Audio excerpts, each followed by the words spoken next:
In today's episode, we're speaking to the amazing Tyler Mount. Tyler is an industry leading branding and digital strategy expert. He has served as a branding and business consultant, a digital marketer, and a social strategist to nearly 1,000 clients spanning 14 countries worldwide. As the owner of Henry Street Creative, a creative agency specializing in brand design, content creation, and web development for some of the most esteemed industry professionals, Tyler and his team have partnered with Ryan Serhant, Spencer Rascoff, Pascoff, to name but a few. So, in today's episode, let's speak to Tyler and find out how he changed his life by changing his mindset. Let's find out.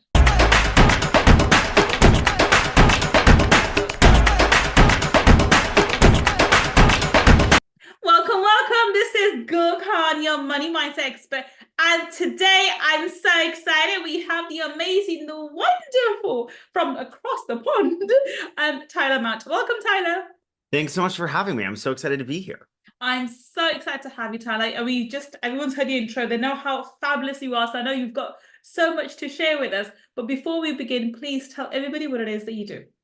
Well, my name is Tyler Mount. Thanks again for having me. I am the CEO and founder of a creative agency here in New York City called Henry Street Creative. And I'm also the CEO and founder of a personal brand consultancy that's really dedicated to fostering the personal brands and the executive brands of some of the leaders of Fortune 100, Fortune 500 companies here in the United States.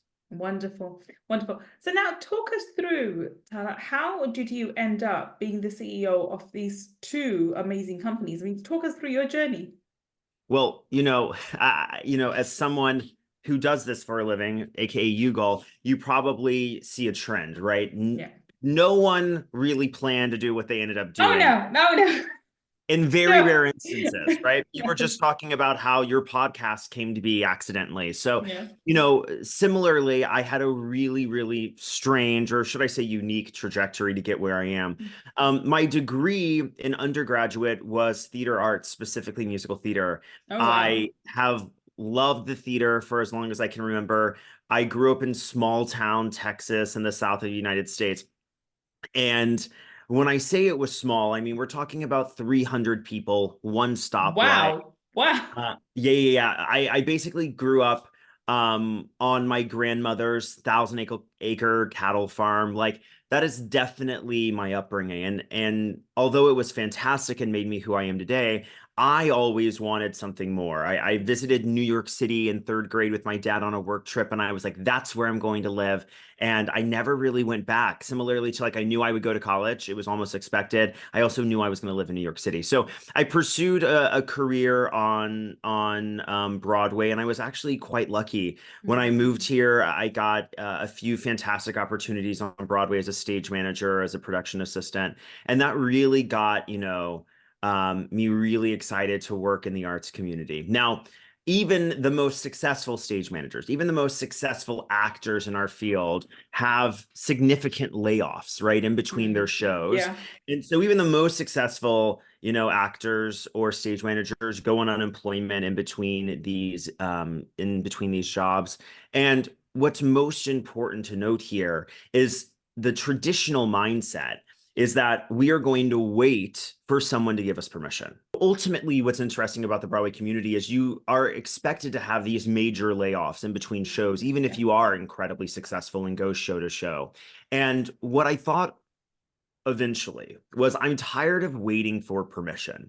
I'm tired of waiting for a producer, a director, an actor, another stage manager to call me and give me a job. And I had this burning passion to start a YouTube vlog. And I had no idea why. It wasn't meant to be a job. It certainly wasn't meant to be a career. It was just like a passion project that I wanted to do in between shows. And it started with me and a friend sitting on my real couch in my real New York City apartment. And then I started to invite my friends from Broadway.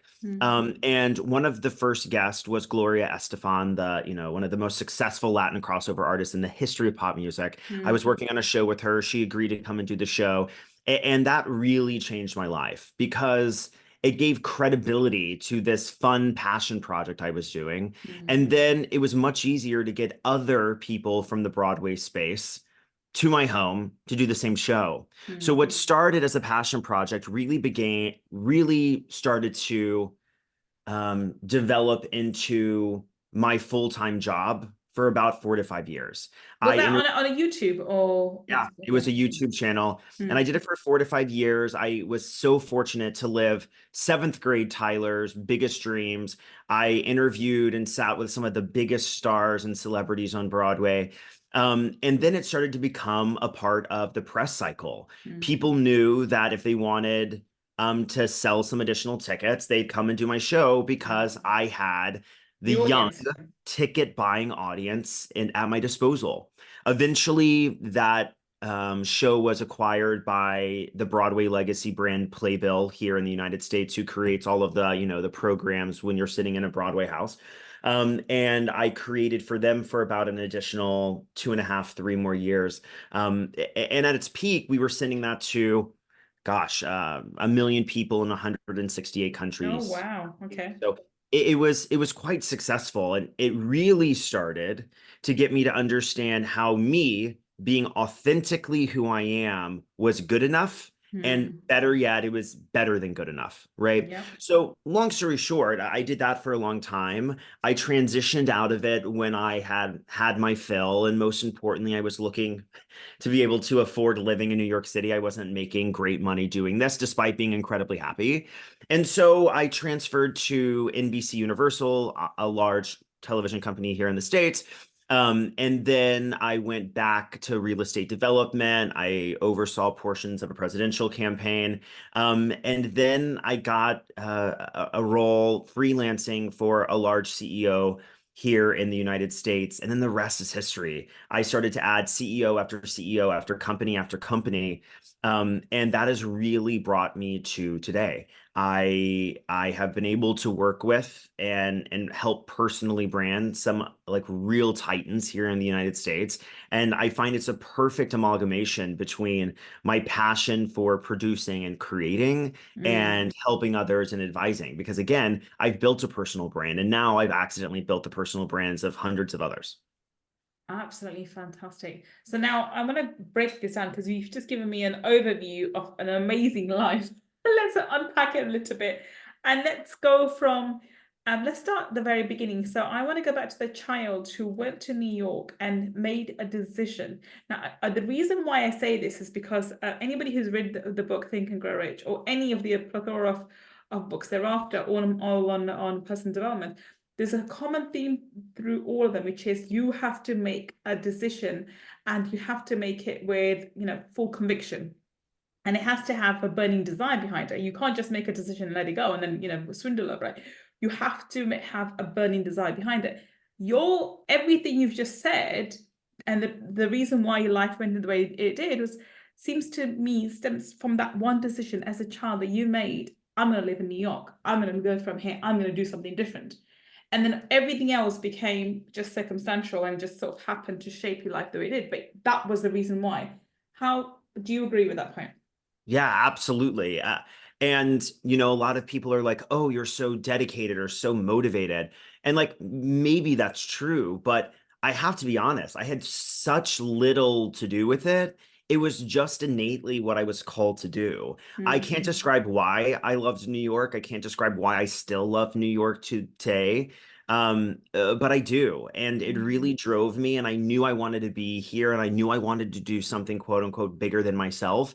I wanted to be eventually big fish in a big pond versus a big fish in a In a small small pond. pond, yeah. And, I've always told my parents since third grade, when I live in New York, when I'm in New York, New York, New York, New York. So after I graduated university, no one blinked when I was like, okay, so in 3 months, we're moving to New York City. Right. It was an innate portion of who I was and who I wanted to be. But I want to stress again, you had this burning desire. The reason could be whatever. It doesn't have and this is your life, your decisions. You don't have to justify why or how you came to them. It could have been Sydney, for it matters. It doesn't really matter. It could be it's New York, but it could be Sydney in Australia. It could be Bangkok. It could be whatever. It could be Dubai in UAE. It was just that decision was made instinctively, and then there was a burning desire, and in you when they talk about manifestation, it's all about that. I'm going to live in New York. I'm living in New York. And eventually you were living in New York. Mhm. And that's how it came about. The universe provided you with the circumstances, but it was there because the burning desire was there. So I just want to highlight that theme has been going through my head recently, because I revisited the Think and Grow Rich. And I revisit it on a regular basis because that's one of the instructions from Bob Proctor, may he rest in peace. And that, you should revisit books that you learn most from on an annual basis, if not, even more regularly. So this is brilliant. And now I want to go to the next part where you are in this environment and you've seen success, you've been successful, and there are other people there with you, and you're on the Broadway, you've got, you've been a production manager, an assistant, and all this, that you're making job really difficult to get by. These breaks are difficult. Yet you were not content. You were thinking, what else can I do? How can I create opportunities for myself? Now that shows me a different mindset. Now, did you develop that? Were you reading at the time, or is that your personality and you just worked on it throughout your life? I want to unpack where this mindset of yours, of Tyler's, came from. And how old were you at the time as well? Because that'll be interesting to know. Yeah, again, similarly, I don't know why it was New York. Okay. And to your point, it could have been anywhere. Yeah. And if I had that burning desire, I know I would be in that city instead. Exactly. And so similarly, I have to admit, like a portion of me is just thankful and lucky to have this mindset, right? And it's sure something I've worked on and something I've cultivated and continue to push, but it just comes easily to me, which is a huge blessing, right? So what I will say to answer your question is that my biggest strength and my biggest downfall is my lack of contentment. I am never, ever, ever content. And that's And brilliant. By the way, I think that's brilliant, because that gives you the motivation to strive for more, to see something different, to look for change, and to embrace change, because that's always going to be discomfort. And so unless you're willing to embrace discomfort, you're going to, you're going to be stuck where you are. right, absolutely. And that's fantastic. But on the other hand, what actually is quite frustrating is the fact that there is a desire as a human to be content at some point. I'm not saying permanently, but I'm saying if you can never find contentment, what's the point in striving for greatness, right? You'll never be happy. You might as well just relax and not work as hard and not be happy where you are now, right? And so what I've really been working on, and not successfully, but having a passion and having that conviction and wanting more and wanting to be more successful and wanting to make more money and have more impact and help more people, while also finding a way to balance me doing all of this to live a fulfilling life, right? And that is what's really, really difficult. I don't need more motivation, truthfully. Like I have an insane amount of motivation. I don't need to, be convinced to get off the couch in the morning. What I do need is an ability to turn that off or turn that down in certain periods of my life, when I should be just really, really thrilled and grateful for what I have now, despite knowing I want to continue to strive for more and I'm always going to work in a singular direction, if that makes sense. It does, and I can totally relate to it. I'm going to share a quick story here. My friend was over yesterday. No, actually on Friday evening. So my friend was over and we were talking, and I was talking to her about my current challenges in one of my other companies. And I remember telling her, I'm looking for this, and when this happens, I'll be a bit more stressed. I won't be as stressed. And she made a comment. She said, well, I really pray that this happens and then you can take a little break and you can relax a little bit. And I looked at her and I said, that's not me. When I find a solution to this problem, I'm going to be looking at solutions or another problems I can find solutions to. I can't sit on my backside on the couch and just say, oh, I'm now relaxing. I may take a holiday. I may take, a week off or something. But as soon as I find a solution for this problem, I'm looking for the next problem to solve. And I'm actively looking for problems to solve because that's who I am. And relating to you again, it's that desire. So I don't think it's the fact that you're not content with what you have. It's the fact that you have this innate desire to find the next challenge, to overcome, to find solutions to problems, because that challenge, that drive is what keeps you alive. It's part of your psyche. It's like, okay, that drives my purpose. I need to be contributing some way, creating or making or having or helping or something. But that means that I can't be sitting back saying, oh, I've done really well, I'm really happy with myself. And it's not the money that drives you, it's that challenge and the ability to be of service to someone or something bigger than yourself that creates the drive. That's what I'm understanding, because that's what I have within myself. Does that make sense? Absolutely. It's like if I were to be able to press a button right now and increase my income by 10 times, I would still wake up tomorrow and be like, well, I don't have the jet. Well, I'm not internationally renowned. Yeah. Well, I don't have my own television show. You know, like no matter what it Yeah. is, Agreed. you will always find something additional. Yeah. And so it really is, to your point, balancing the I can enjoy my life and find a certain level of contentment while also, as the people we both are, driving and striving for more in a healthy and sustainable way. I think it's Exactly. the way to go about it. So how do you, and I'm this is a question for those overachievers. How do you switch off? How do you calm yourself down? How do you find moments to de-stress, or actually just say, you know what, I'm put this hat on, the CEO hat on the shelf for this little time, and I'm gonna just sit and do X, Y, and Z. I have my methodology, but I want to know, do you have a strategy when you do that? Because that's very, very important to be able to disconnect with what you're. Are you back? Yeah, I'm back. I don't know what's happening. Go ahead. Sorry, Kim, can you just edit that out? I'll repeat myself. So do you have a strategy where you can find a way to disconnect or stop, like, the battle, switch it off? You have to develop that through your work and through your personal development. It could be through doing yoga, exercise, spending time with your cats, your dogs, your kids. It could be a number of different ways. It doesn't always work, as in my case, because there are times when things are so much that you can't switch off.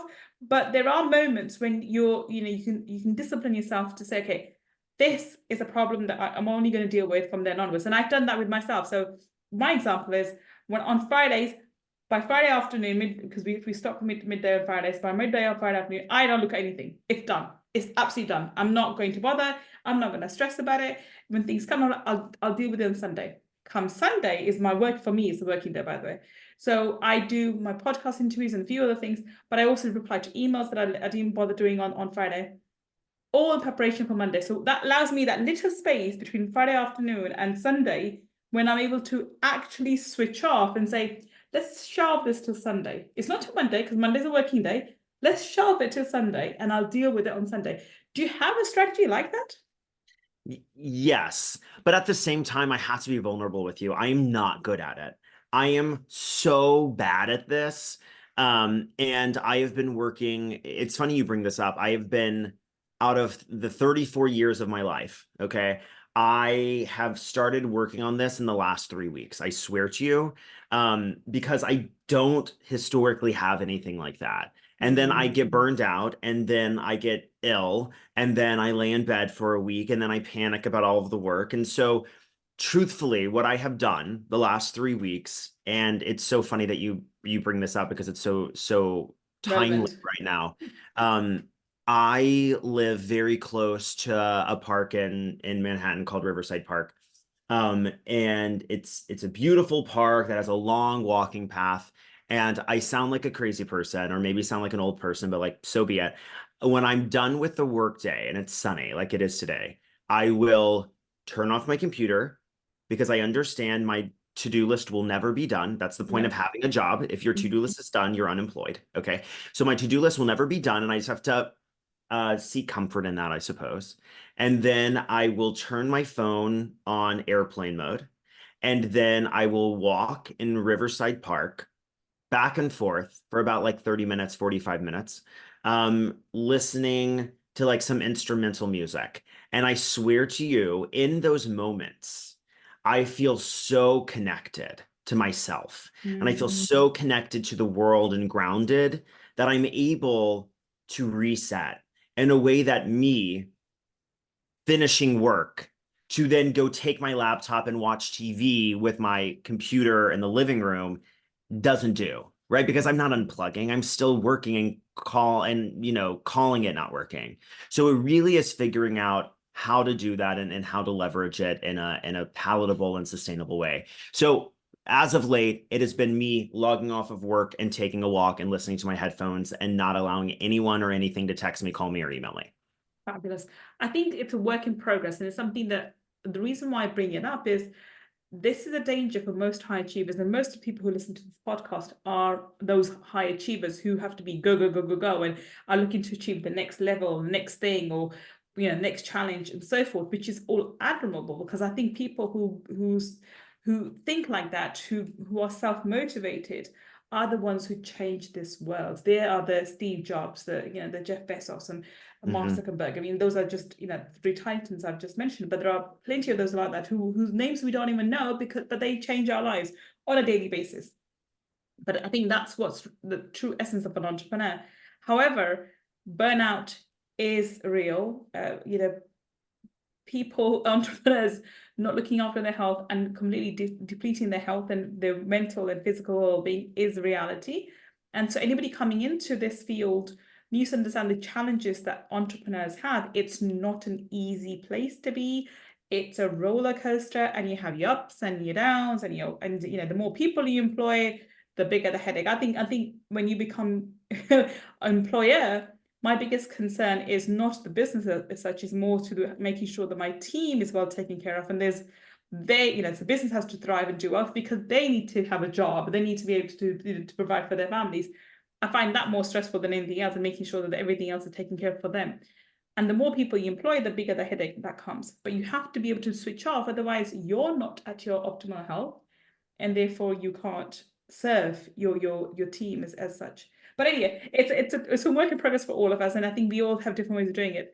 Another tip is if you have animals, they're brilliant. They're really kids can stress you out, so I'm not saying kids. Yeah, kids absolutely can stress you out. But pets, cats or dogs, I love all animals, to be honest. But pets especially are amazing, and they'll help you de-stress as well and calm your nerves down and bring your cortisol levels down, which is brilliant. Okay, so we're going to wrap this up. What would your parting comments be, Tyler, to someone who thinks, it's great, Tyler, you took a chance and you went for it, and you were very successful at it. I'm stuck in my 9 to 5. I don't think I can move into making my dream a reality, or making a side, you made your passion into a purpose. I don't think I could do that. If someone has that kind of mindset, what would you advise that person? Well, I think that's a huge misnomer. The idea that I could do it and you could do it and the millions of people around the globe can do it, but you are the one exception, it's just statistically untrue, right? I would really rationalize that you were put on this earth for something bigger than yourself. And I firmly believe that. Does everyone find that? No. And that's unfortunate. It really is focused on, how do I find that perfect intersection between what I'm good at, what I love to do, and most importantly, how I can make money doing it, right?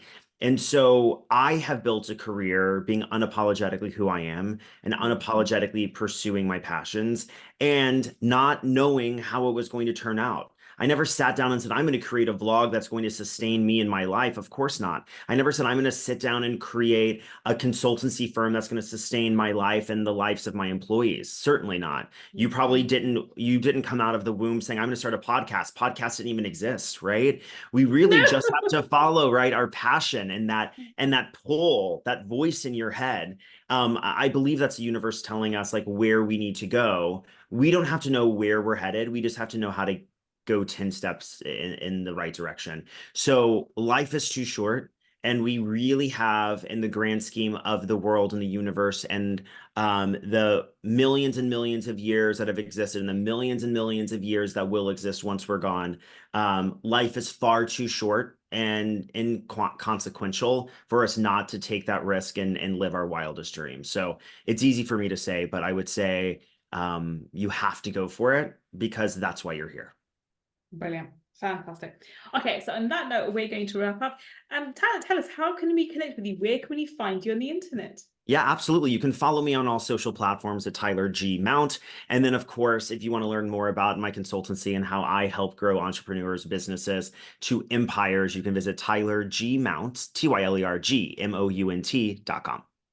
Wonderful. Now, if you're listening to us on the podcast, then the links for Tyler would be in the show notes. And if you're watching us on YouTube, then down below in the description section. We'll have the links for Tyler to go check him out and see how he can support you in your business and in developing your brand. Thank you so much for joining us today, Tyler. It's been a fascinating conversation. We have to have you back for Money Talkies, but today, thank you so much. Thanks so much for having me. And thank you for listening to me and Tyler today. I will be back with another episode with another amazing guest, finding out how they changed their life by changing their mindset. Until the next time, this is Gull signing off. Take care and bye for now.